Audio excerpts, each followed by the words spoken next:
আল্লাহ পাক হালাল পছন্দ করে, আল্লাহ পাক হারামকে কখনো পছন্দ করে না।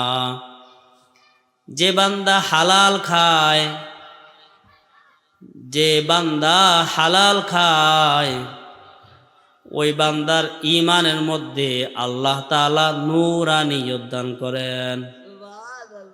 হালাল খাওয়ার মধ্যে ঈমানের মধ্যে কি হয়? নূর হয়। হালাল খাওয়ার মধ্যে আমলের মধ্যে উন্নতি হয়। যারা হালাল খায় তাদের আমল আস্তে আস্তে বাড়ে, আস্তে আস্তে কি বাড়ে। আর যারা হারাম খায় তাদের ঈমানের মধ্যে উন্নতি হয় না, আমল করতে আস্তে আস্তে ভালো লাগবে না। এজন্য হালাল খাওয়ার গুরুত্ব আছে না নাই? কথা জোরে কন, হালাল খাওয়ার গুরুত্ব আছে না নাই?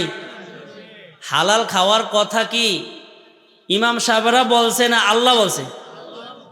অতএব আল্লাহর কথার দিকে লক্ষ্য করে আমাদের বুঝতে হবে, এই জমিনের উপর যদি আমরা থাকতে চাই তাহলে হালাল খেতে হবে।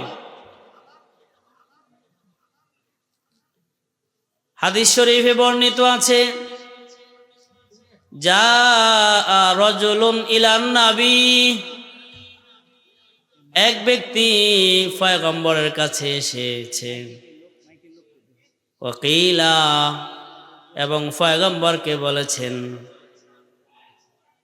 ইয়া রাসূলুল্লাহ আইয়ুল কাসবি আতয়াব, হে পয়গম্বর কোন খাবারটা সবচেয়ে ভালো, কোন খাবারটা সবচেয়ে হালাল? পয়গম্বর বলেন, আমালুর রাজুলি বিয়াদিহি, আমালুর রাজুলি বিয়াদিহি, হাত মানে মানুষের অর্জিত হাতের কামাই যেটা, এটা হলো হালাল। সুবহানাল্লাহ তো কর না, হাতের কামাই করা যেটা এটা কি হালাল। ও কাসবুর রাজুলি বিয়াদিহি, সবচেয়ে উত্তম খাবার হলো ওই খাবার যেটা মানুষ হাতে কামাই করে খায়। হাত দিয়ে কামাই করবেন আর খাবেন, এটা হলো কি হালাল। আর কিছু মানুষ আছে বসে বসে খায়, কোনো কাম কাজ নাই, কই থেকে জানি টাকা আসে উড়াল দিয়া, বিভিন্নভাবে টাকা আসে, কাম করতে হয় না, পকেটে টাকা চলে আসে। এটা হালাল না। এটাকে নবী কি বলে না? হালাল বলে না, উত্তম বলে না। উত্তম হলো ওইটা যেটা নিজে কামাই করবেন খাবেন, এটা হলো উত্তম।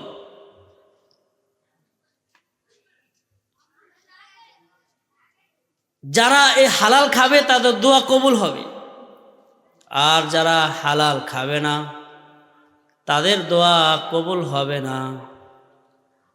পয়গম্বর সাল্লাল্লাহু আলাইহি ওয়াসাল্লাম বলেছেন,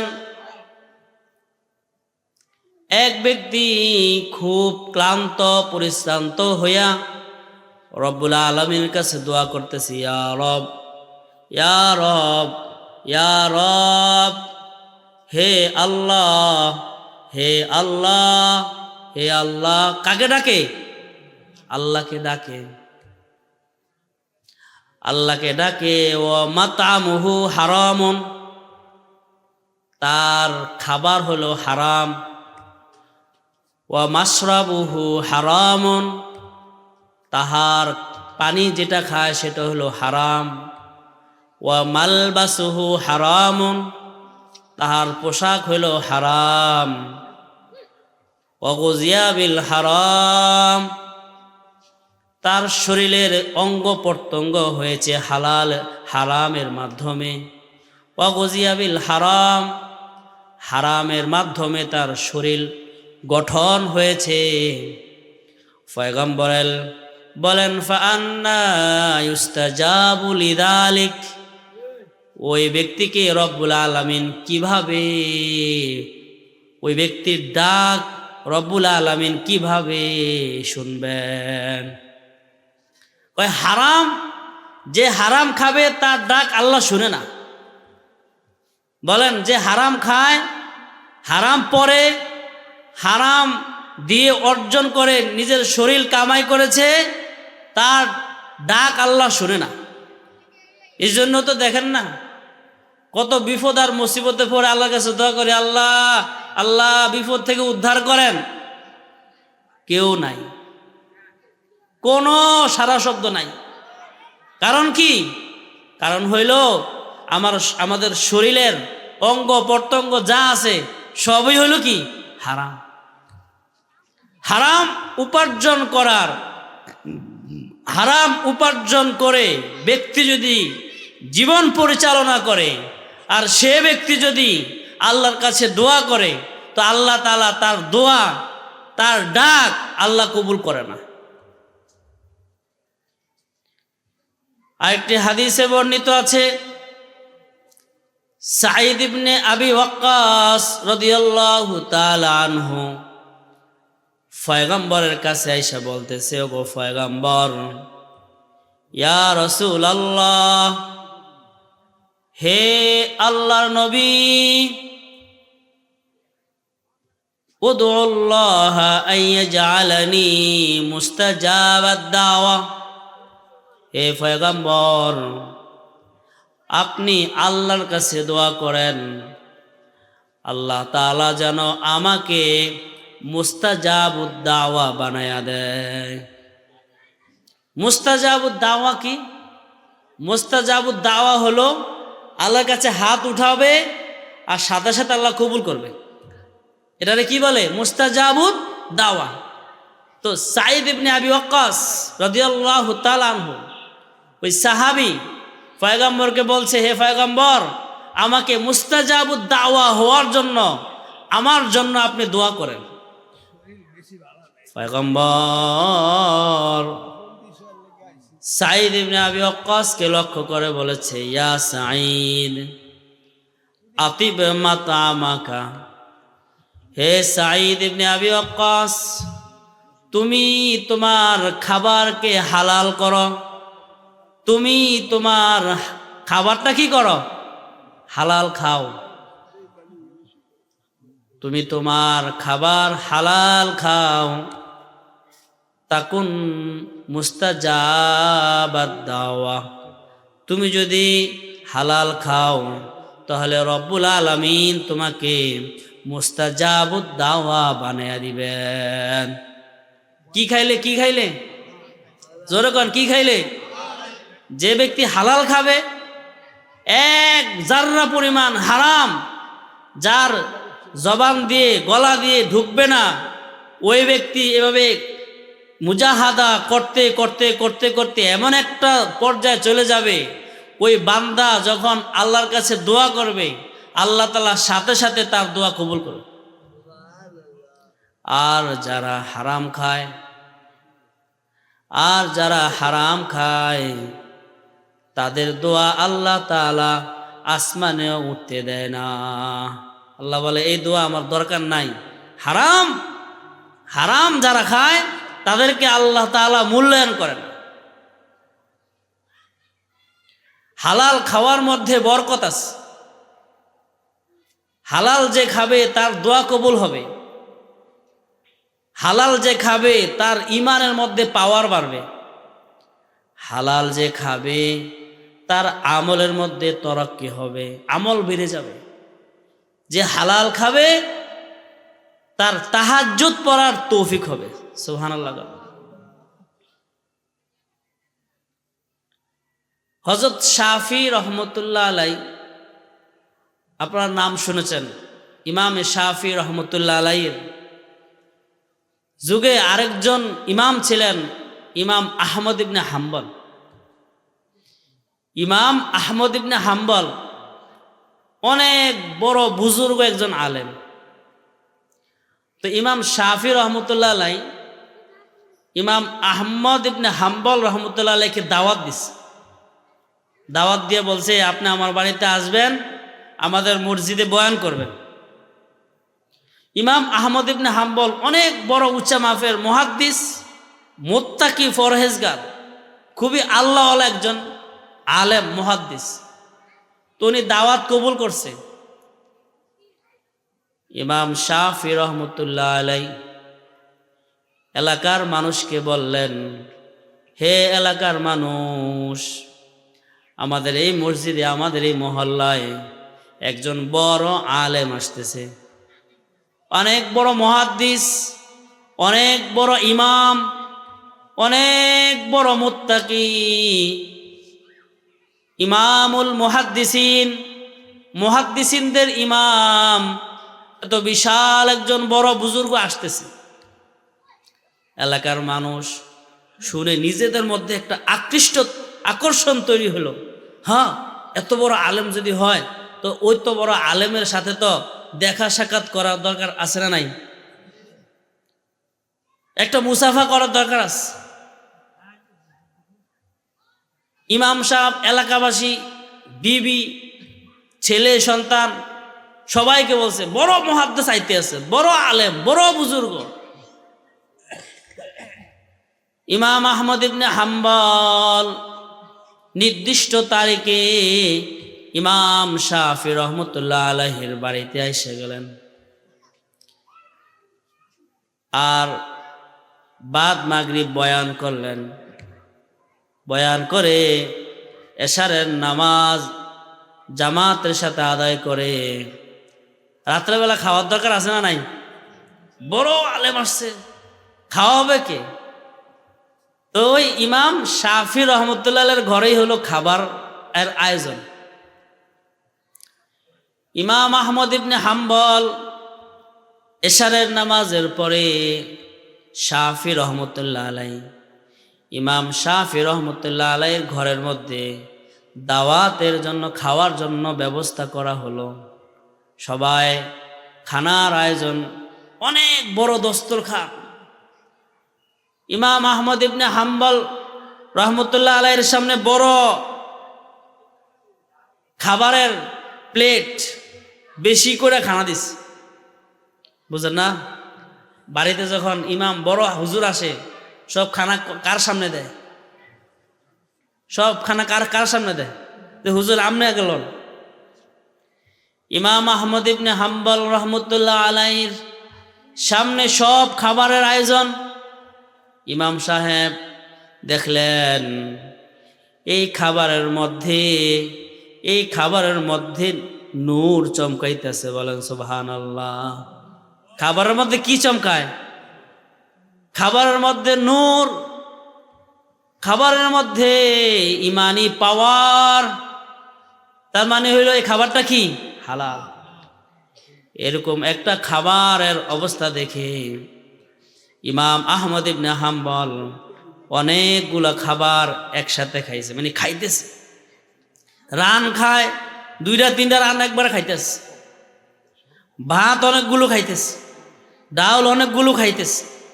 এত খাবার খাইতেছে, আশেপাশের মানুষগুলোর মধ্যে সন্দেহ হইতেছে, কিরে কয় উনি বলে এত বড় মুত্তাকি, এত বড় ফরহেজগার আলেম, তাহলে উনি এত খানা খায় কার? নাদানের মতো এত খানা খায় কার?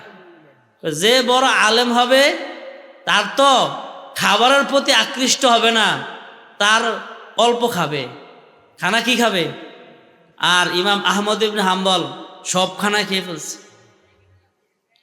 ইমাম আহমদ ইবনে হাম্বল সবগুলো খানা খেয়ে ফেলেছে। আর এলাকার মানুষের দিলের মধ্যে একটা বদ ধারণা। কি ধারণা? কি রে, এত বড় আলেম এতটি খাইলো কেমনে?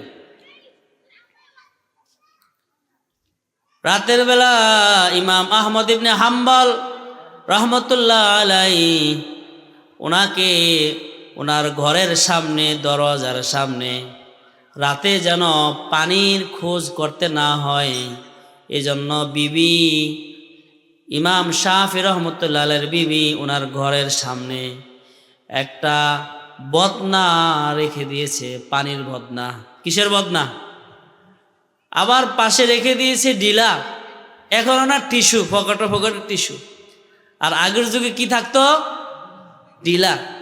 আমরা যখন পড়ছিলাম মাদ্রাসায়, তো মাদ্রাসার হুজুরেরা সপ্তাহ সপ্তাহ আম করে দিয়ে কি বানাইতো, ঢিলা বানাইতো, মাড়ি আনতো, মাড়ি এনে ঢিলা বানায় রাখতো, এরকম ব্যাগের মধ্যে রাখতো, বস্তার মধ্যে রাখতো। ওখান থেকে আমরা ছাত্ররাও নিতাম, হুজুরা নিয়ে কি করতো, ঢিলা। আর এখন তো একদম ঢিলা ফকড়েই থাকে। আগের যুগে তো ঢিলা ফকড়ে নেওয়ার সুযোগ নাই। দরজার সামনে পানির লোটা, দরজার সামনে ঢিলা রেখে দেওয়া হয়েছে। উদ্দেশ্য হলো শেষ রাত যখন হবে, এত বড় মুহাদ্দিস, এত বড় বুজুর্গ আলেম, তিনি তো অবশ্যই রাতের বেলা তাহাজ্জুদ পড়বেন। রাতের বেলা তাহাজ্জুদ পড়বেন, ইস্তেনজা করবেন। ঢিলা লাগবো কি লাগবো না? আমগো লাগেনি ঢিলা? ঢিলা নিয়েন। যে ঢিলা নেয় না তার নামাজ হয় না। ঢিলার টিস্যু রাখবেন, এটা পরিষ্কার পরিচ্ছন্নতার আলামত। আমরা যদি ঢিলা না নেই, রাস্তায় গেলাম, বইসা গেলাম, পেশাব করলাম, উইঠা গেলাম, তাহলে এখানে কি নাপাক একটু আসে না, পেশাব একটু লাগিয়ে রয়েছে না? এগুলো তো আমার লুঙ্গিতে লাগতেছে, আমাদের শরীরে লাগতেছে। তো পেশাবটা আমার শরীরে লাগতেছে, এটা তো একটা রুচির প্রয়োজন। আপনি নামাজ পড়েন আর না পড়েন, টিস্যুটা কিন্তু রাখবেন। টিস্যু এটা একটা পবিত্রতার একটা আলামত। আপনি যে একটা পরিষ্কার পরিচ্ছন্ন থাকেন, পকেটে কি রাখবেন? টিস্যু রাখবেন। আল্লাহ তাআলা আমাদের সবাইকে ঘরের মধ্যে টিস্যু রাখার ব্যবস্থা করার তৌফিক দান করুক, বলেন আমিন। ইমাম আহমদ ইবনে হাম্বল রহমতুল্লাহ আলাইহি রাতের বেলা ঘুমাইছে।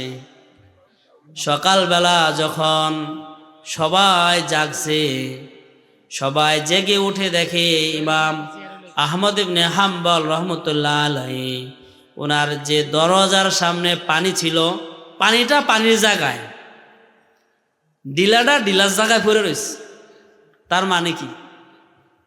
এই রাত্রেবেলা উনি একজন বড় ইমাম সাহেব, উনি মুহাদ্দিস সাহেব, উনি যে এরকম ওযু করলো না, তাহাজ্জুদ পড়লো না, ফজর নামাজও তো পড়ে না। কথা বুঝেন না মনে হয়?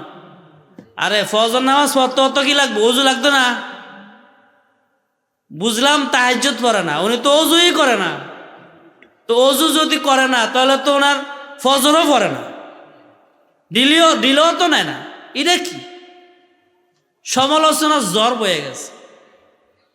ইমাম শাফি রহমতুল্লাহ আলাইহির বিবি, উনি ইমাম সাহেবকে বলছে, কি ও আপনি না কইছেন বলে বড় মুহাদ্দিস, উনি বড় আলেম। বড় আলেম কই? বড় আলেম তো কি তাহাজ্জুদ পড়ে না, দূরের কথা ফজরই তো পড়ে না। এই ধারণা, খারাপ ধারণা হয়েছে কি হয় না? কোরআনে কারিমে রব্বুল আলামিন বলেন, ইন্না বা'দায-যন্নি ইসমুন, নিশ্চয়ই কিছু কিছু ধারণা গুনাহ। বলেন নিশ্চয়ই কিছু কিছু ধারণা কি গুনাহ। এই যে উনি আহমদ ইবনে হাম্বল, উনি নামাজ পড়ছে কি পড়ে না, তাহাজ্জুদ পড়ছে কি পড়ে না দেখছিনি কেউ? পড়তেও দেখে না, আবার পড়ে না যে তারও কি নাই, তারও কোনো গ্যারান্টি নাই, তারও কোনো দলিল নাই। তো ধারণা করছে। আল্লাহ বলেন এই ধারণা করা গুনাহ। আমরা অনেক সময় দেখি একজন এটা করে, তা আমরা দেখেই এটাকে একটা মন্তব্য করে ফেলি, খারাপ একটা মন্তব্য। তা আমরা খারাপ মন্তব্য করব না। রাসূল সাল্লাল্লাহু আলাইহি সাল্লাম বলেছেন, জন্নুল মুমিনিনা খায়রা, জন্নুল মুমিনিনা খায়রা, নিশ্চয়ই মুমিনদের ধারণা সব সময় ভালো হয়। সুবহানাল্লাহ তো বলেন। মুমিনের ধারণা সব সময় কি হয়? ভালো হয়। মানে সব সময় উনি ভালো কথাই বলে, খারাপ অ্যাঙ্গেলে কোনো কথা বলে না। একটা লোক রাস্তাতে যাইতেছে, এখন উনি একলা একলা যাইতেছে, এখন আমরা ধারণা করতেছি কি কইও যায়, মনে চুরি করতে যায়, এটা ধারণা করে বসলাম। ধারণাটা কি ভালো হয়েছে না খারাপ হয়েছে? রাতের বেলা এক লোক তাহাজ্জুদ পড়তে বসছে, ওই পুকুরের মধ্যে যখন পানি নালার দিছে, তো দেখছে ওই পারও আরেকজন পানি নাড়া দিছে। এখন যিনি তাহাজ্জুদ পড়তে উঠছে উনি হাতে পানি লাড়াচ্ছে, আর ওই দিকের পানির আওয়াজ শুনে ওনার ধারণা হইল মনে হয় ওই সাইডে যে ব্যক্তি আছে উনিও তাহাজ্জুদ পড়তে উঠছে। সুবহানাল্লাহ কোন। অথচ ওই সাইডের ব্যক্তি হলো একজন চোর ডাকাত। সে রাতের বেলা চুরি করে শরীরের মধ্যে তেল লাগাইছিল। এখন ফজরের আগে দিয়ে আইসা পুকুর পাড়ে আইসা ওনার তেলগুলা মুছার জন্য, সাবান দিয়া পরিষ্কার করার জন্য পানি লাড়াচাড়া করতেছে। ওই সাইডে যে ব্যক্তি আছে উনি তো কি চোর, উনি ওখান থেকে ধারণা করতেছে যে ওই সাইডে যিনি আছে, কিরে চোর তো আমি একলা না, চোর তো আরো আছে, ওই সাইডেও কি আছে দেখছ। আমি মনে করছি আমি চোর, এখন দেখা যায় ওই পাড়া আরেকজন কি আছে। তাহলে চোরের ধারণা আরেকজনে কি চোর, আর ভালো মানুষের ধারণা আরেকজনে কি ভালো। নবীজি বলছে জন্নুল মুমিনিনা খায়রা, মুমিনের ধারণা সব সময় ভালো হয়। এজন্য সব সময় ভালো ধারণা করা দরকার আছে না নাই। ইমাম আহমদ ইবনে হাম্বল রাতের বেলা ঘুমাইছে, ওনার দরজার সামনের পানি, লোটার পানি এখনো আছে, ডিলাটা এখনো পড়ে আছে। ইমাম শাফি রহমতুল্লাহ আলাইহির বিবি আর ছেলে মেয়েরা সমালোচনা করতেছে কি বড় মুহাদ্দিস, ওনার তাহাজ্জুদ তো পড়েই না, বরং ওনার তো ফজরের নামাজও পড়া হয় নাই। ইমাম আহমদ ইবনে হাম্বল রহমতুল্লাহ আলাইহি উনি ঘরের মধ্যে বসা, ইমাম শাফি রহমতুল্লাহ আলাইহি গেলেন, যায়া বলতেছেন মুহাদ্দিস সাহেব আপনাকে একটা কথা জিজ্ঞেস করার ছিল।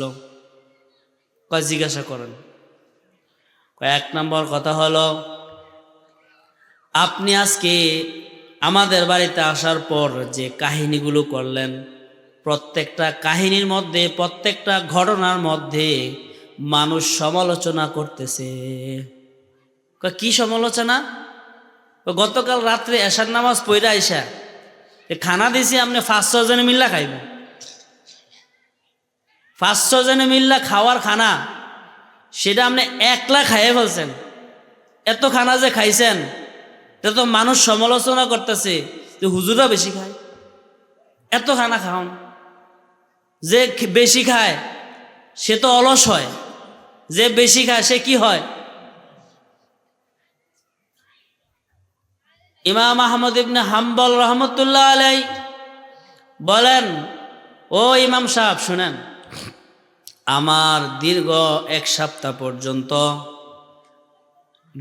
সপ্তাহ পর্যন্ত যত জায়গায় আমি যাইতেছি, সেখানে গেলেই আমাকে খাবার দেয়। খাবারটা যখন সামনে আসে তো আমি দেখতে পাই ওই খাবারের মধ্যে হারামের গন্ধ পাওয়া যায়। কিসের গন্ধ? ওই খাবারের মধ্যে হারাম, হয়তোবা পরের হক, হয়তোবা এটা মিথ্যা কথা বলে এনেছে আনা হয়েছে, এরকম হারাম খানা আমি পাই। দীর্ঘ এক সপ্তাহ পর্যন্ত আমি হালাল কোনো খানা খাইতে পারি নাই, যার কারণে আমি অনেক ক্ষুধার্ত ছিলাম, অনেক অনেক ক্ষুধার্ত। কোন রকম পানি খেয়ে দিন কাটাইছি। আজকে যখন আমার সামনে এই খানাগুলো আসলো, তো আমি খানার মধ্যে লক্ষ্য করে দেখলাম এই খাবারের মধ্যে কোরআনের নূর চমকাইতেছে। এই খাবারের মধ্যে হালাল, এই খাবারের মধ্যে হালালের ঘ্রাণ পাওয়া যায়, এই খাবারের মধ্যে ইবাদতের নূর পাওয়া যায়। আমার মনে হলো আজকের খাবার আমি খাইলে, এই খাবারগুলো আমি যদি খাই তো সবগুলো খাবারের মধ্য থেকে আমার ঈমান বাড়বে, আমলের মধ্যে কি হবে, তরক্কি হবে। যার কারণে এতগুলো লম্বা টাইম খাবার খাওয়ার কারণে রব্বুল আলামিন আমাকে ইবাদত করার শক্তি দান করেছেন। সুবহানাল্লাহ। কিসের শক্তি দিছে? এমন ইবাদত করার শক্তি আমাকে রব্বুল আলামিন দিয়েছেন যে আজকে এই মুহূর্তে পর্যন্ত, গতকাল এশার থেকে নিয়ে এই পর্যন্ত আল্লাহ তাআলা আমার চোখের মধ্যে ঘুম দেয় নাই। সুবহানাল্লাহ। এশারের নামাজের পর চিন্তা করলাম ঘুমিয়ে যাব, কিন্তু আমার আপনারা দেওয়া যে খাবার, হালাল খাবারটা ছিল, এই খাবারের পাওয়ার এত পরিমাণ হয়েছে যে আমার মনে হলো আজকে এই খাবার খেয়ে আমি ঘুমাতে পারবো না। এই খাবারের শক্তির কারণে রব্বুল আলামিন আমাকে সারা রাত তাহাজ্জুদ পড়ার তৌফিক দান করেছেন। সারা রাত যখন তাহাজ্জুদ পড়ছি আমার একটু কষ্ট হয় না। কারণ কি, এই খাবারটা কি হালাল না হারাম? জোরে কোন, হালাল না হারাম? হ্যাঁ, খাবার হালাল হইলে এই খাবারের মধ্যে পাওয়ার হয়, শক্তি হয়। আর যদি খাবার হারাম হয় তো দেখবেন এই নামাজের মধ্যে বইয়া ঘুমিয়ে আছে,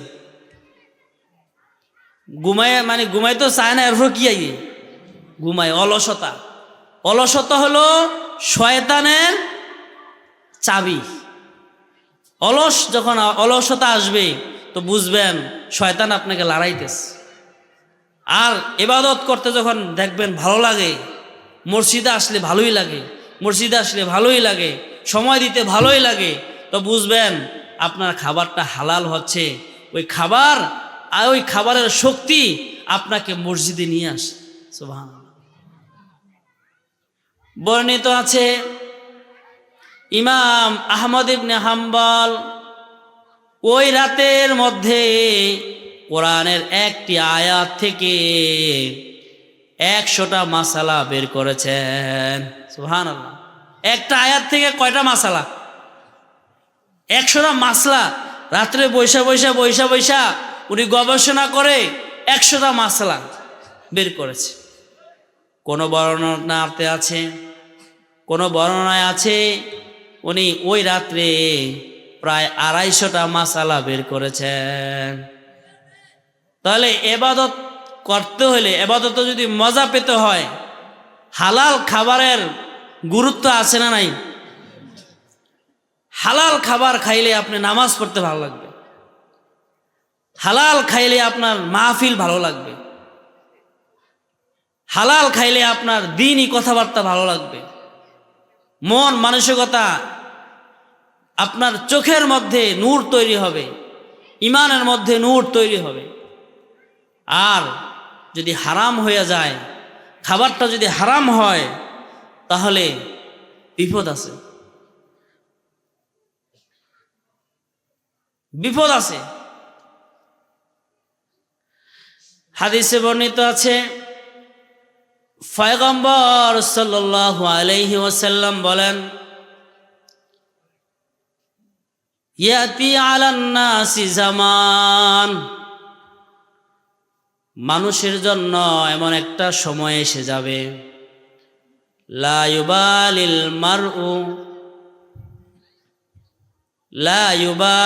মারউ ইল্লা আকিলার রিবা,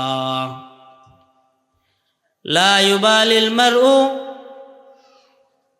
আমিনাল হালালি আম মিনাল হারাম।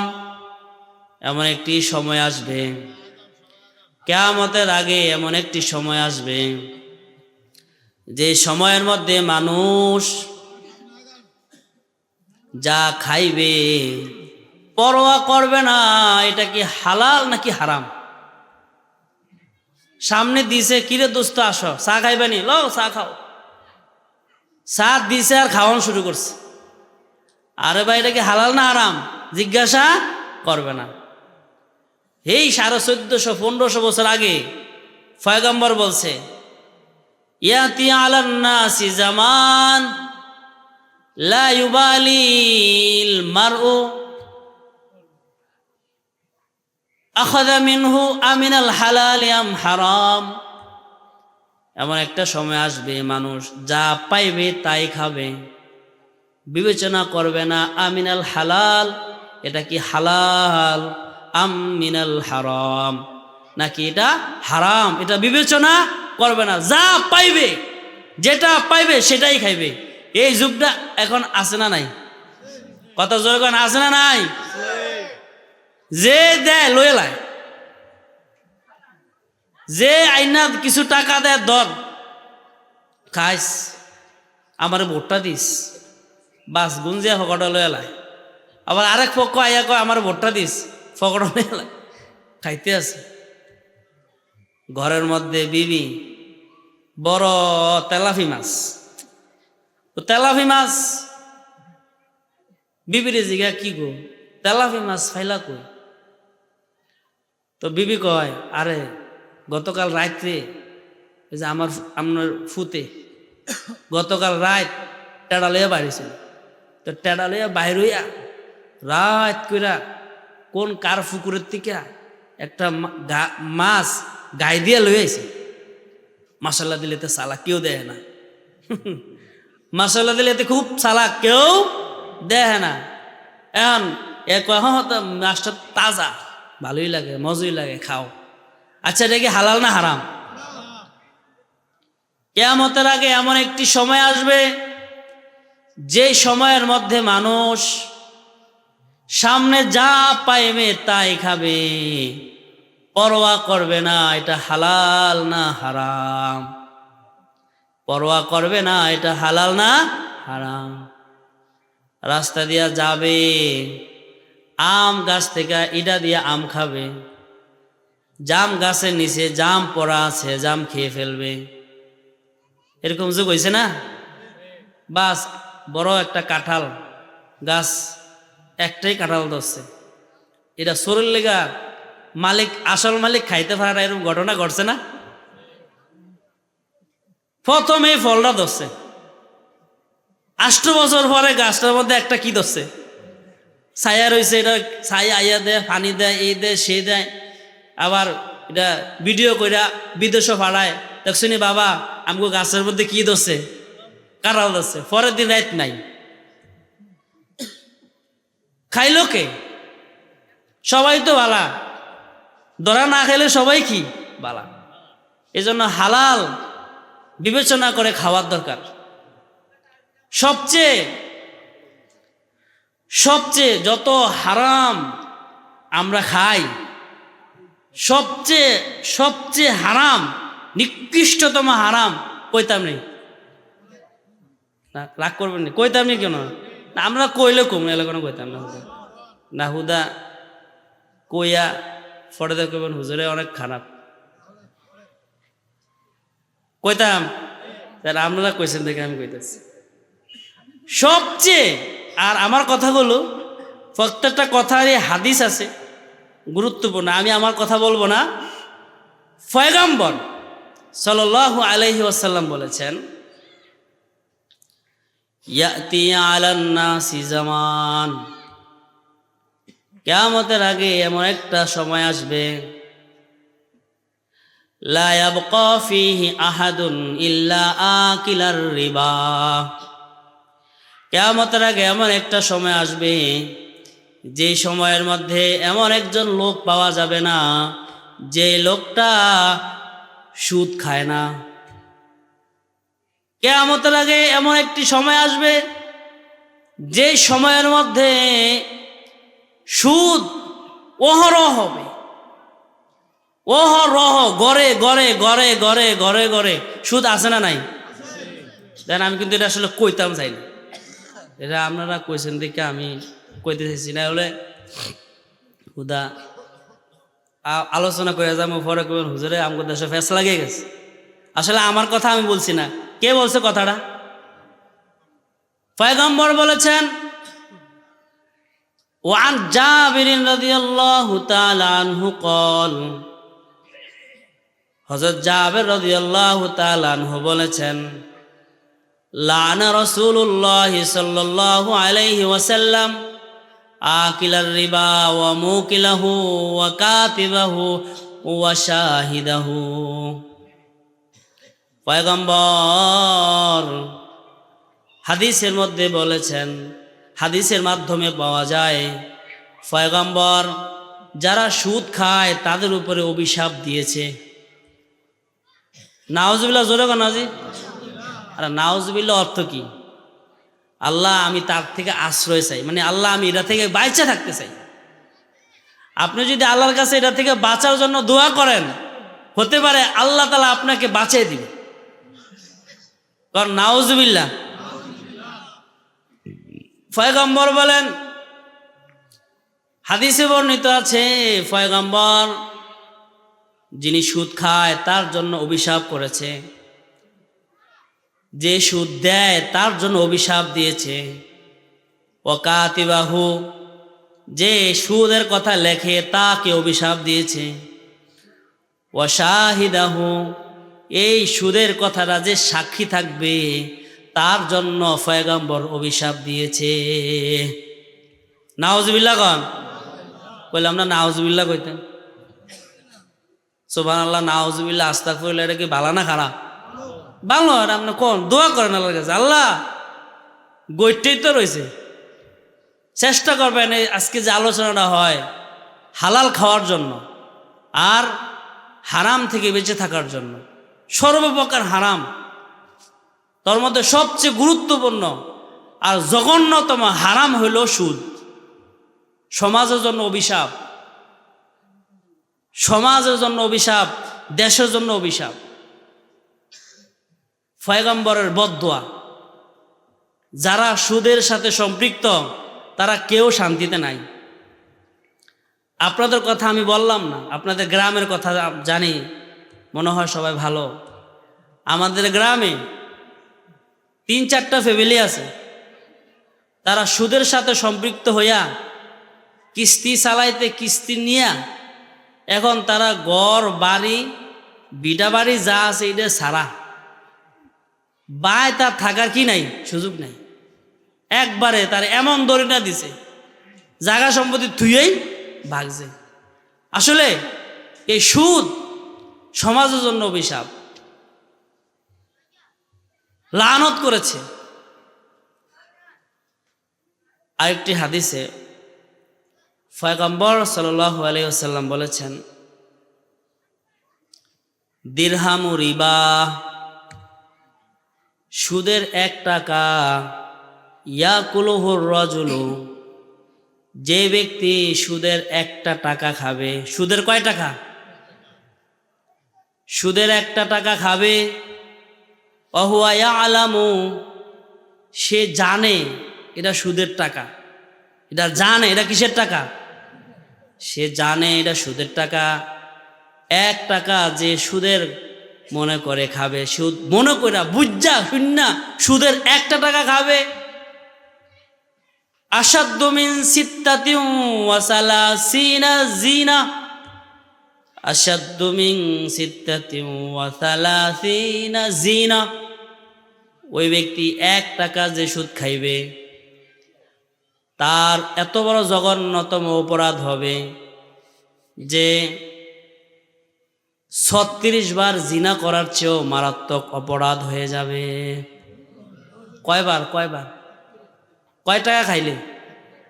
1 টাকায় যদি 36 বার হয়, 2 টাকায় কয় টাকা? 3 টাকায় কয় টাকা? আপনি হিসাব করেন, আপনি সুদ খান, আপনি হিসাব করেন যে আপনার কি পরিমাণ গুনাহ আপনার আমল নামে হয়ে রয়েছে। নাউজুবিল্লাহ কর না।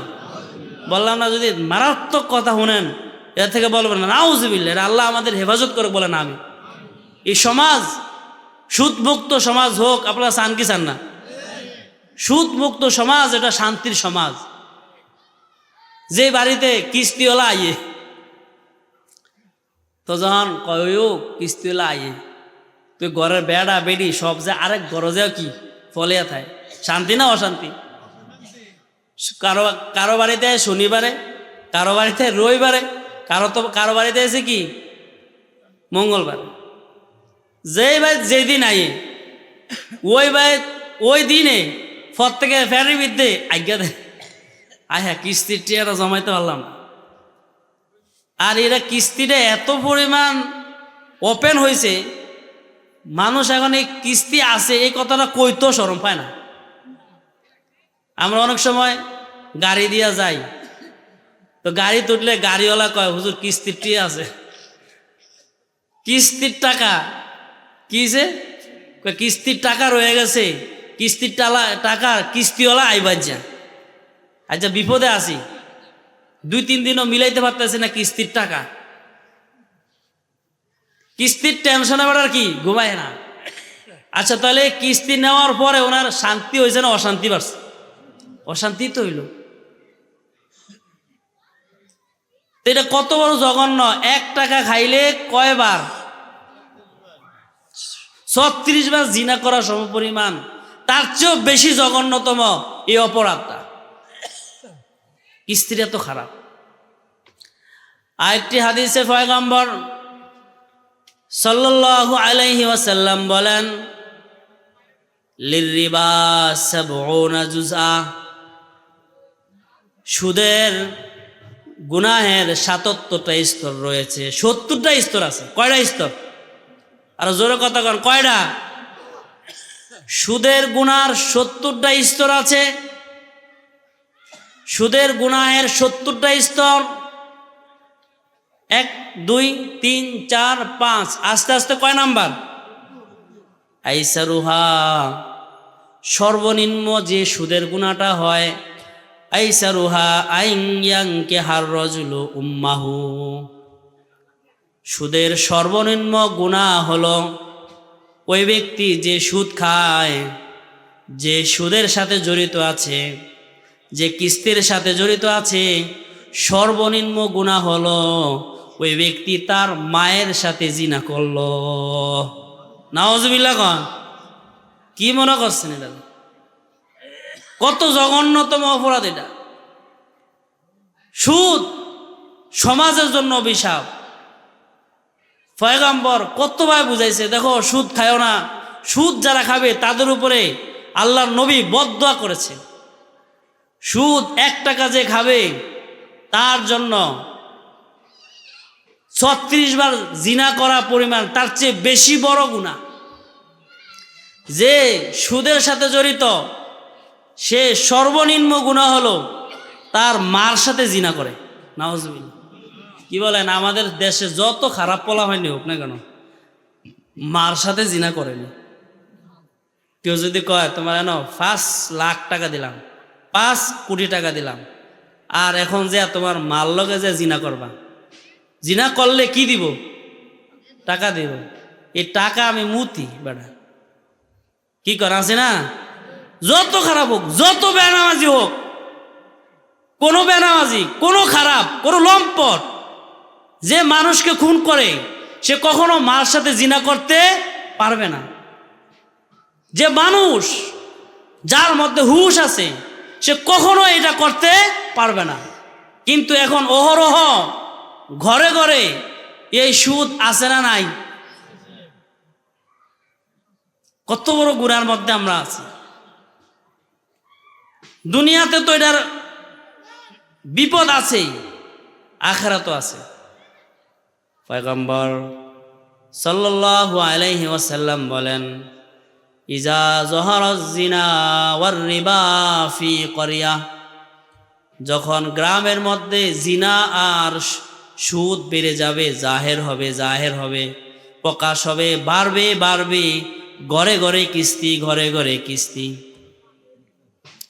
কদ আহাল্লু বিআনফুসিহিম আযাবাল্লাহ, ওই গ্রামের মধ্যে রব্বুল আলামিন আযাব নিক্ষেপ করে। নাউজুবিল্লাহ। আরেকটি হাদিসে রাসূল সাল্লাল্লাহু আলাইহি ওয়াসাল্লাম বলেন, যেই গ্রামের মধ্যে মা মিন কওমিন ইয়াজহারু ফীহিমুর রিবা, যেই গ্রামের মধ্যে কিস্তি চলবে, যেই এলাকার মধ্যে কিস্তি হবে, সুদে লেনদেন হবে, ওই গ্রামের মধ্যে ইল্লা উখিযু বিসসিনিন, ওই গ্রামের মধ্যে রব্বুল আলামিন দুর্ভিক্ষ দান করবেন। নাউজুবিল্লাহ। দুর্ভিক্ষ বলতে কি? জিনিসপত্র হবে না, অভাব, জিনিসপত্রের দাম বাড়বে, ইনকাম কম, জিনিসপত্রের দাম বেশি। কি কোন কথা ঠিক না? ইনকামের সাথে জিনিসপত্রের দামের অনেক তফাৎ। সবকিছু মিলিয়া ইনকাম যা হয়, চাল কিনলে তেল হয় না, মাছ কিনতে গোস্ত কিনতে গেলে এটা হয় না, এটা হইলে হেডা হয় না, হেডা হইলে এটা হয় না, টানা খিচি চলে কি চলে না? এটাই তো অভাব, এটাই তো অভাব, হয় না? এই জন্য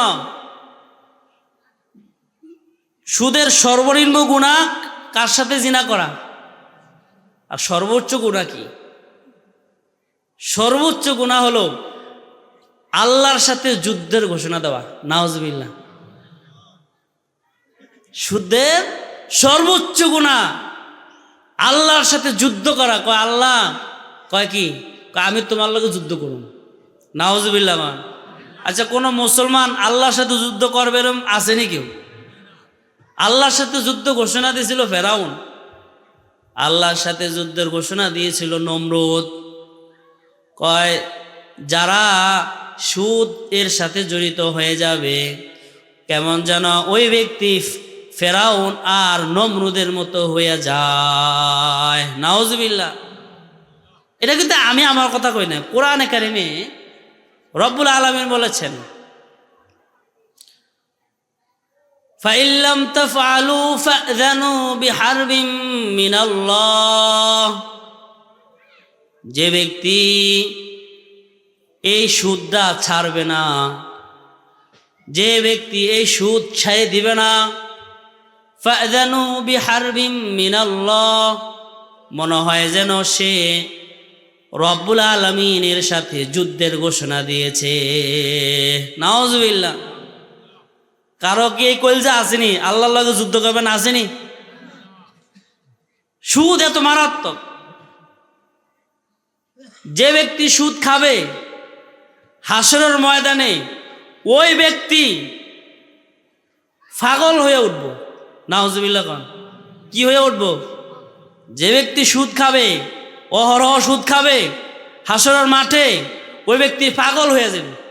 চুল এলোমেলো, কাপড় চোপড় ছিঁড়া, মাথা ঠিক থাকতো না। আমাদের দেশে দেয় না কিছু বেকুব মানুষ ঘুরে এরম করে এরম করে, তার কোনো কি থাকবে না, বেতাল হবে। এ কথাটা আমি বলি নাই, আমার কথা আমি বলি না, রব বলেছেন, আল্লাযীনা ইয়াকুলুনার রিবা, যারা সুদ খাবে, লা ইয়াকুমুনা ইল্লা কামা ইয়াকুমুল্লাযী ইয়াতাখাব্বাতুহুমুশ শাইতানু মিনাল মাস। যে ব্যক্তি সুদের সাথে জড়িত হবে, সুদ খাবে, লেনদেন করবে, সুদের সাথে যে ব্যক্তি জড়িত হইয়া যাবে, হাসরের ময়দানে ওই ব্যক্তিকে পাগলে ধরবে, শয়তানে ধরবে, তার মাথা ঠিক থাকবে না, পাগলের মতো উড়াউড়ি করবে, ঘোরাঘুরি করবে। কেন এটা হলো? বিআন্নাহুম ক্বালু, এ কারণে হবে, বিআন্নাহুম ক্বালু, এ কারণে হবে যে তারা বলে, ইন্নামা আল বাইউ মিসলুর রিবা, এই যে রিবা, সুদ আর বেচা কিনা তো একই। ইন্নামা ইয়াকুলু ইন্নামাল বাইউ মিসলুর রিবা,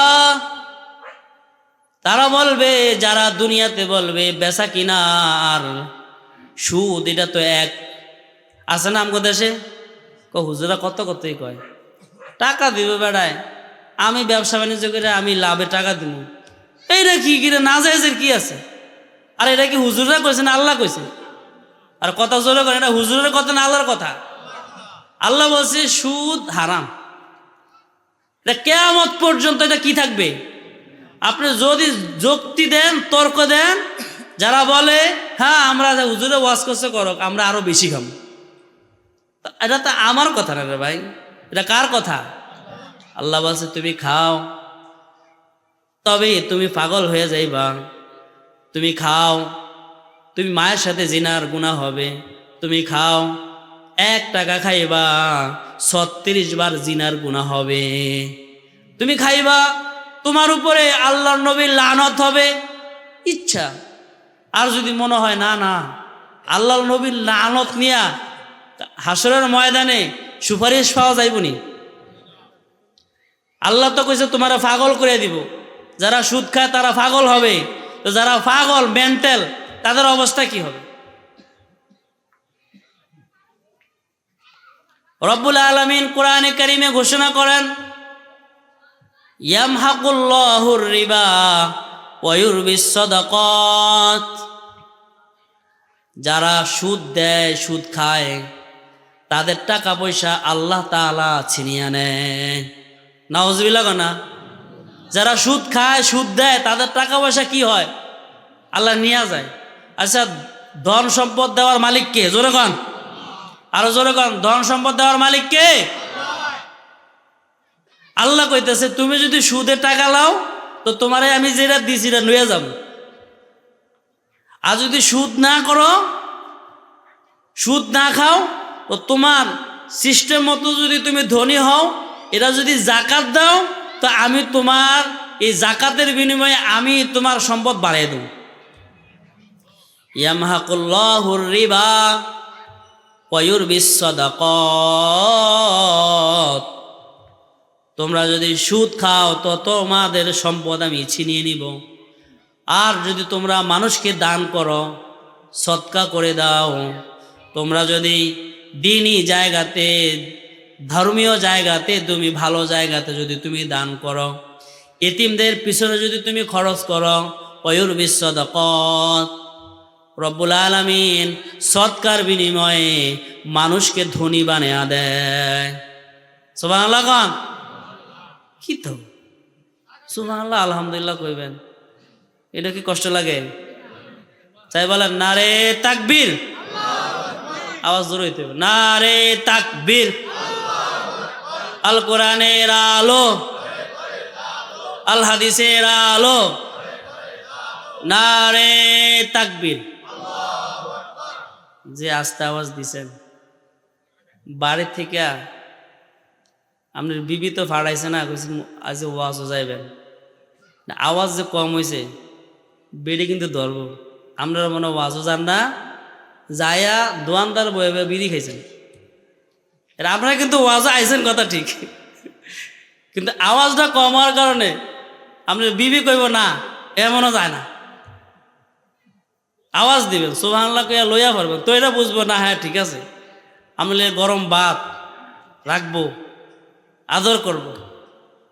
আল্লাহ তাআলা আমাদের এই মাহফিলকে কবুল করে, বলেন আমিন। না একটু সময় আছে, বলতেছিলাম ইয়ামহাকুল্লাহুর রিবা ওয়া ইউরবিস সাদাকাত। আরেক আয়াতে আল্লাহ তাআলা বলেন, ইয়া আইয়ুহাল্লাযীনা আমানুত্তাকুল্লাহ, হে ঈমানদারেরা তোমরা আল্লাহকে ভয় করো। কাকে? হে ঈমানদারেরা তোমরা আল্লাহকে ভয় করো।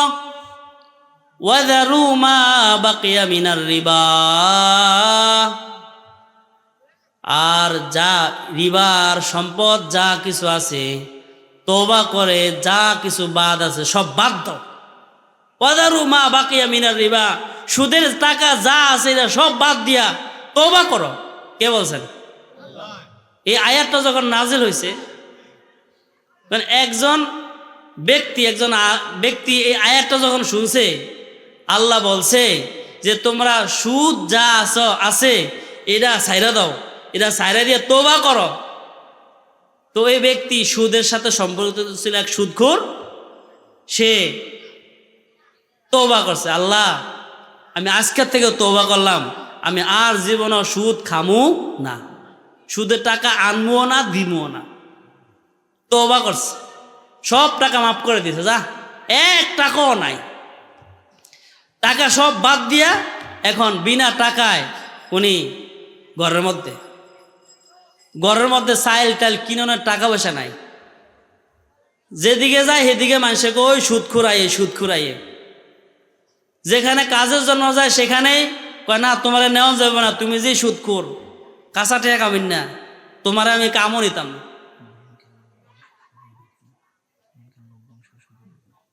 আচ্ছা এটা বলবো, হ্যাঁ আমার আলোচনা শেষ হোক তারপর ইনশাল্লাহ। আল্লাহ, তো এক ব্যক্তি উনি তওবা করেছেন, সুদ খাবেন না, সব টাকা আল্লাহর হস্তে দান করে দিয়ে উনি এখন একদম নরমাল একজন জীবন যাপনকারী হয়ে গেছে।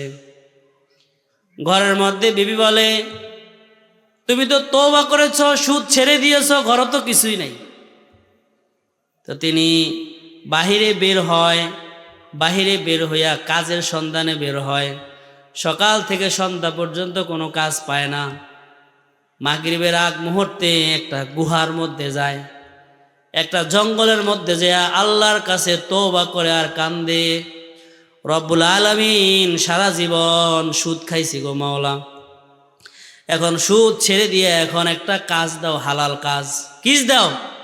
হালাল একটা কামের ব্যবস্থা করে দাও রব, হালাল একটা কাজের ব্যবস্থা করে দাও, ইনকামের ব্যবস্থা করে দাও। আর সন্ধ্যাবেলা বাড়িতে যায় বলে, বিবি বলে খানা আনছনি? কয় না, যে মালিকের কাম লইছি এক মালিক কদিন পরে টিয়ে দিব। কয়দিন পরে? কয় সপ্তাহখানিক পরে দিব। তো এক সপ্তাহ পরে আবার ওই সারাদিনে উনি কাজ খুঁজে, কাজ পায় না। পরের দিন এক সপ্তাহ পরে কয় কি ব্যাপার, ঘরে তো কোনো খানা নাই, এমনি হেমনি উদার টুদার করে চলতে আছে, আর কয়দিন? তুমি যে কাজ করো মালিকের কাম মালিকে টিয়ে দিব না, কইছে সপ্তাহে? কয় না, মালিককে সপ্তাহে দিত না, দিব মাস শেষে। কি শেষে দিব? এখন বিবি তো বসে রয়েছে মাস শেষে দিব। আসলে কিন্তু যিনি সুদ খায় এখন তওবা করছে, ওনার কোনো কাজের ব্যবস্থা নাই। একদিন, 2 দিন, 3 দিন হইতে হইতে 29তম তারিখ যখন হয়েছে, বিবি বলছে, ওগো প্রাণের স্বামী, আপনি তো বলেছিলেন যে 1 মাস পরে আপনার মালিক আপনাকে টাকা দিবে, আপনার কাজের মজুরি দিবে, আপনি তো বলেছেন। কহ, কিন্তু মনের মধ্যে একটা ভয়, ওই দিক দিয়ে আমার আশা যে আল্লাহ, আমি যে প্রতিদিন গুহার মধ্যে যে আপনার কাছে দোয়া করি, আমার হালাল একটা ব্যবস্থার দোয়া করি, এটার জন্য আপনি একটা পুরস্কার আমার দিতে হবে। প্রতিদিন এভাবে চাইতে আছে। যখন 30তম দিন হয়ে গেছে, এখন তো টাকা দেওয়ার কথা, বেতন দেওয়ার কথা, গুহার মধ্যে যাইয়া এমন কান্দা লাগাইছে, কানতে কানতে কানতে কানতে চোখের পানিতে, ওই ব্যক্তির চোখের পানিতে তার জামা ভিজে গেছে। কানতেছে, গো আল্লাহ, আমার বিবিকে গিয়ে আমি কি বলবো, ছেলে সন্তানকে আমি কি বলবো গো মাওলা। আমি বলছি আমার মালিক আমাকে মাস শেষে বেতন দিবে। গো মাওলা, এতদিন পর্যন্ত তো আমি তোমার গোলামি করেছি গো মাওলা, আজকে যদি তুমি আমার বেতনের ব্যবস্থা না করে দাও, ঘরের মধ্যে যদি তুমি আমার খাবারের ব্যবস্থা না করে দাও, তাহলে আমার জবান ঠিক থাকবে না গো মাওলা। ও গো মাওলা, আপনি আমার খাবারের ব্যবস্থা করে দেন। ওই আল্লাহর গোলাম মুনাজাত শেষ করে রাতের বেলা ঘরে ফিরছে। 1 পা সামনে দেয়, 2 পা পিছে আসে, 1 পা সামনে দেয়, 2 পা পিছে আসে। হায় রে, তওবা করেছি, হুজুরের ওয়াজ শুনে সুদ ছেড়ে দিয়েছি, এখন তো দেখা যায় ঘরে গেলে আমার ফিরে একটা মারিত পড়বে না। বউ ধরবো, ছেলে ধরবে, ওগো আব্বা, আপনি তো বলেছেন আপনি একজন মালিকের গোলামি করেন, একজন মালিকের কাজ করেন, সে মালিক তো আপনাকে মাস শেষে বেতন দিবে, কিন্তু আমার কাছে তো কোনো টাকা নাই। ঘরের কাছে যায় দেখে ছেলে সন্তানদের মুখের মধ্যে হাসি, বলেন সুবহানাল্লাহ, সুন্দর হাসি। ওগো আব্বা আইয়েন, তাড়াতাড়ি আইয়েন। ছেলে সন্তানের মুখের মধ্যে হাসি। বিবির দিকে তাকাইতেছে, হায় রে বিবি কি বলে। চায়া দেখে বিবির চেহারার মধ্যে হাসি চমকাইতে আছে। সুবহানাল্লাহ কন না। ছেলে হাত ধইরা ঘরের মধ্যে নিয়ে গেছে। বিবি বলতেছে তাড়াতাড়ি বসেন, খানার ব্যবস্থা হইতে আছে, আর খানার ব্যবস্থা হইতেছে, বসেন। ওই আল্লাহর গোলাম, আল্লাহর বান্দা বলে, গো পারের বিবি, ঘটনা খুলে বলো কি হয়েছে, তোমরা কি পাইছ, তোমাদের খাবারের ব্যবস্থা কিভাবে হইল। বিবি বলে, আপনি কি ভুলে গেছেন, আপনি তো এতদিন বলে এসেছেন মাস শেষে আপনার মালিক আপনাকে বেতন দিবে, মাস শেষে আপনার মালিক আপনার খাবারের ব্যবস্থা করে দিবে। ওই আপনার মালিক আমাদের ঘরের সামনে একজন ব্যক্তিকে পাঠাইছে। ওই ব্যক্তি এসে বলেছে, এই ঘরের মালিক, ঘরের মধ্যে কে আছে, ঘরের মধ্যে কে আছে, বের হও। তো ঘরের মধ্যে থেকে বের হওয়ার পর বলতেছে, আপনার স্বামী যেই মালিকের গোলামি করেছে, ওই মালিক আপনার স্বামীর এই ঘরের মধ্যে খাবারের ব্যবস্থা করেছে। সুবহানাল্লাহ। যে মালিকের গোলামি করেছে আপনার স্বামী, সেই মালিক আপনার স্বামীর কাজের বিনিময়ে আজকের এই পারিশ্রমিক হিসেবে দিয়েছে। তবে যে মালিকের গোলামি করেছে ওই মালিক বলেছে, আপনার স্বামী যদি আরো কাজ বাড়াইয়া দেয়, আপনার ঘরের মধ্যে আরো রিজিক বাড়াইয়া দিবে। আপনার স্বামী যদি কাজ বাড়াইয়া দেয়, আপনার স্বামী যদি আরো ডিউটি বাড়াইয়া দেয়, তাহলে আরো টাকা, আরো বরকত, আরো যা লাগে সব ওই মালিক দেওয়ার ব্যবস্থা করবেন। তাহলে আমরা যদি হারামটা ছেড়ে দিয়া হালাল পন্থা অবলম্বন করার জন্য ফিকির করি, তাহলে আল্লাহ আছে না নাই? আমরা যদি চিন্তা করেন কিস্তি ছেড়ে দিলে চলবো কেমনে, আর চালানোর মালিক কে? তো এ কিন্তু থাকতেইব, চালানোর মালিক আল্লাহ। কিস্তি ছেড়ে দেব, লাতি তো হালা ভিক্ষা করে খামু, তো কিস্তি চাইতাম না। তো দেখবেন আল্লাহ তাআলা আপনার একটা হালালের একটা রিজিকের ব্যবস্থা করবে কি করবে না? আল্লাহ তাআলার এই ফজল, যারা হালাল খায় তাদের দোয়া কবুল হয়, যারা হালাল খায় তাদের আমলে বরকত হয়, যারা হালাল খায় তাদের ঘরের মধ্যে শান্তি, ঘরের মধ্যে শান্তি। আর যারা কিস্তির মধ্যে আছে তাদের ঘরে অশান্তি। ব্যাংকের মধ্যে যে লোন, সময় কম, ব্যাংকে কি কইছে না, ব্যাংকে যে টাকা লাগে, ব্যাংকে যে লভ্যাংশ যে টাকাটা আসে, এটা হালাল না। ব্যাংকের লভ্যাংশ যে টাকাটা আসে, এটা কি না? ইসলামী ব্যাংকের লভ্যাংশ টাকাটা সম্পূর্ণ হালাল না। বুঝবেন কথা, ইসলামী ব্যাংকের লভ্যাংশ টাকাটা সম্পূর্ণ কি না?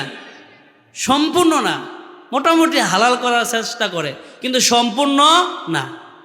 আর ইসলামী ব্যাংক ছাড়া যতগুলা ব্যাংক আছে, সেখানে টাকা রাখলে যে লাভ হবে এটা সম্পূর্ণটাই হারাম। এই টাকা, এটা দিয়ে চলা যাবে না, এটা হারাম। এটা কি করবেন, আপনি যদি এই টাকাটা পান, তো এটা সওয়াবের নিয়ত ছাড়া, এটা গরিব অসহায় মানুষকে দিয়ে দিতে হবে। সওয়াবের নিয়ত ছাড়া, কিসের নিয়ত ছাড়া? সওয়াবের নিয়ত ছাড়া আল্লাহর হস্তে দিয়ে দিবেন, একটা বাথরুম বানিয়ে দিবেন, একটা রাস্তার মধ্যে লাগাই দিবেন, একজন গরিবরে টিন কিনে দিবেন, দল চল। সম্পূর্ণভাবে এটা খাওয়া যাবে না। তো দীর্ঘ আলোচনা করেছি, আলোচনার টপিক ছিল, আলোচ্য বিষয় ছিল হালাল খাওয়া। হালালের মধ্যে আল্লাহ তাআলা বরকত রাখছে, শান্তি রাখছে। হালাল খাইতে সমস্ত মানুষকে বলছে, নবীদেরকে বলছে, হে নবী তোমরা হালাল খাও। আল্লাহ তাআলা আমাদের জিন্দিগির প্রত্যেকটা লোকমা, প্রত্যেকটা খাবার, প্রত্যেকটা ভাতের দানা, প্রত্যেকটা ডাইলের কোনা, প্রতিটা পানি, পোশাক এবং প্রত্যেকটা জিনিস যেন হালাল হয়। আল্লাহ তাআলা আমাদের সমাজকে সুদমুক্ত সমাজ হিসেবে কবুল করে বলেন আমিন। পরিশেষে আজকের এই মাহফিল কমিটি যারা আয়োজন করেছেন তাদের জন্য দোয়া থাকবে। প্রতি বছরই এই মাহফিলটা হয়। দীর্ঘ কয়েক বছর আগে, 2 বছর আগে আসছিলাম, কয়েক বছরই আসছি, 2 বছর আসা হয় না। তো আজকে আইসা এরকম একটা বেতাল্লা ওয়াজ করে গেলাম, তো হয়তো সমালোচনাও করতে পারেন, আল্লাহ রাস্তে মাফ করবেন। একটা কথাও কি আমার বলছি ভাই? কোন একটা কথা কি আমার বলছি? প্রত্যেকটা কথা কার? আল্লাহ এবং নবীজির কথা দিয়ে, রেফারেন্স দিয়ে আলোচনা করেছি। যদি আলোচনাগুলো ভালো লাগে, মনে হয় যে না কথা ঠিক, তাহলে আমল করেন। আমল সে জিন্দিগি বনতি হ্যায়, আমল করবেন। আল্লাহ তাআলা এই মাহফিল কমিটি, ইমাম, এলাকাবাসী, মসজিদ কমিটির যারা দায়িত্বশীল আছে সবাইকে আল্লাহ তাআলা ইসলামের জন্য কবুল করে বলেন আমিন। ওয়া আখিরু দাওয়ানা আলহামদুলিল্লাহি রাব্বিল আলামিন।